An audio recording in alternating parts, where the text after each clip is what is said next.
আজ আমরা শিখব টাকা আসলে কোথা থেকে এলো। আগে মানুষ জিনিসের বিনিময়ে জিনিস দিত, পরে তৈরি হলো মুদ্রা। এক ওয়ার্ল্ড উইদাউট ওয়ালেটস।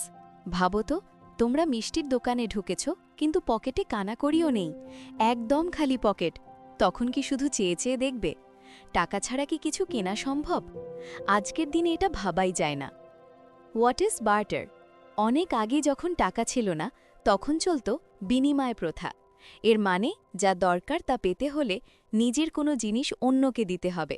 সোজা কথায়, জিনিসের বদলে জিনিস। টাকা পয়সার কোনো কারবার ছিল না তখন। How it works? ধরো তোমার ইরেজার দরকার, টাকা নেই, তাই তুমি বন্ধুকে তোমার প্রিয় কলমটা দিলে, আর বিনিময় সে তোমাকে ইরেজারটা দিল। এভাবেই তখন কেনাকাটা চলত। দোকানদারের বদলে প্রতিবেশীর সাথে বেশি লেনদেন হতো। The big problem.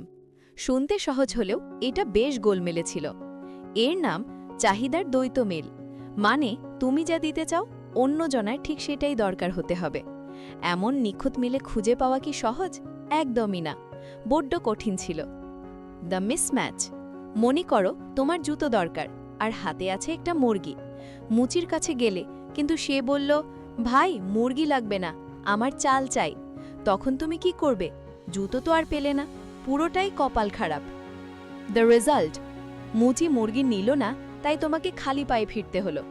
ভাবো, হাতে সম্পদ আছে বা মুরগি আছে, তবুও জুতো কিনতে পারছো না, কারণ মুচির সেটা পছন্দ হয়নি। কি সাংঘাতিক ঝামেলা, তাই না? No price tax. তখন জিনিসের দাম বোঝা খুব কঠিন ছিল। আচ্ছা বলো তো, একটা গরুর সঠিক দাম কত? 10টা হাঁড়ি নাকি 1 বস্তা গম? এটা ঠিক করা অসম্ভব ছিল। কার জিনিস কতটা দামি সেটা বোঝার কোনো উপায় ছিল না। কনফিউশন। বাজারে সারাদিন শুধু তর্ক হতো। একজন বলতো, গরুর বদলে 50 বস্তা চাল চাই। অন্যজন বলতো, না, 10 বস্তাই যথেষ্ট। নির্দিষ্ট দাম না থাকায় কেউ বুঝত না সে জিতল না ঠকল। এই নিয়ে রোজই ঝগড়া লাগত। ইনডিভিজিবিলিটি। ধরো একটা ছোট খেলনা কিনবে, কিন্তু তোমার কাছে আছে আস্ত ছাগল। খেলনার দাম তো ছাগলের সমান নয়। এখন তুমি কি ছাগলটাকে কেটে টুকরো টুকরো করে দেবে? তা তো সম্ভব না। একেই বলে অবিভাজ্যতার সমস্যা। Storage issues. এখন আমরা টাকা জমাই, কিন্তু তখন মানুষ জমাতো মাছ বা দুধ। মুশকিল হলো, 2 দিন পরেই তো মাছ পচে দুর্গন্ধ বের হবে, তখন সব সম্পদ নষ্ট। ধনী থাকাটাই তখন কঠিন, কারণ সম্পদ বেশিক্ষণ টিকত না। ট্রাভেল। ভাবো, পাহাড়ে ঘুরতে গেছো, খরচ মেটানোর জন্য যদি পিঠে করে 50 বস্তা গম বইতে হতো। ভাবলেই পিঠ ব্যথা করছে। টাকা ছিল না বলে ভ্রমণ করা তখন প্রায় অসম্ভব ছিল। জিনিস বয়ে বেড়ানো খুব কষ্টের।